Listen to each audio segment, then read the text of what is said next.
এই আপন এই বলে তো আমরা ছোটবেলায় এরকম করে মাছ ধরতাম।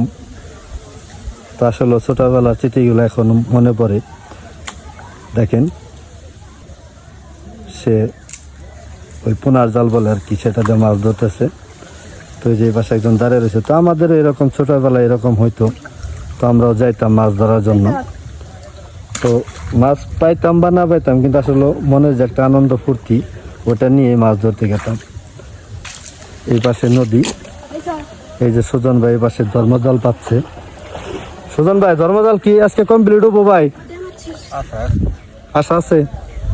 ওই তাপস, মাছ আহে কি আহে?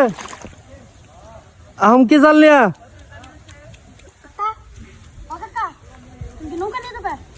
ওখানে ওই পার না, নৌকা নিয়ে যাম না, হাতুর বেড়ে যাবো না, হাতুর বেড়ে যাবো।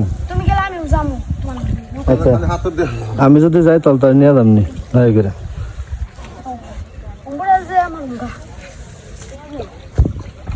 তো কে কে ছোটবেলায় এরকম করে মাছ মারছেন অবশ্যই কমেন্টে বলবেন পোনার জাল দিয়ে।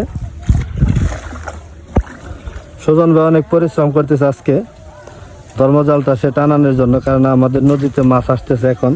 সুজন ভাইয়ের মাথা নষ্ট, সবাই 20 কেজি 30 কেজি করে মাছ মারতেছে প্রতি খাওয়ানে।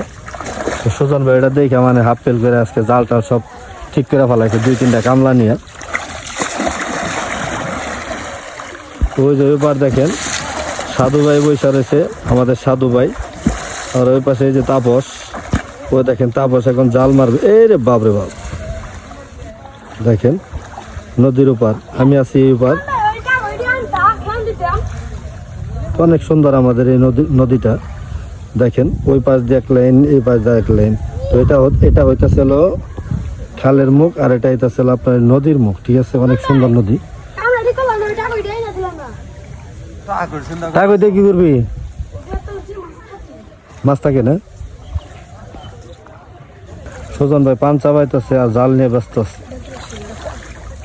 এই সময়টা আসলে এই নদীতে অনেক মাছ ধরা যায়, সবাই আর কি এই নদীতে মাছ ধরতে আসে যাকে জাল নিয়ে।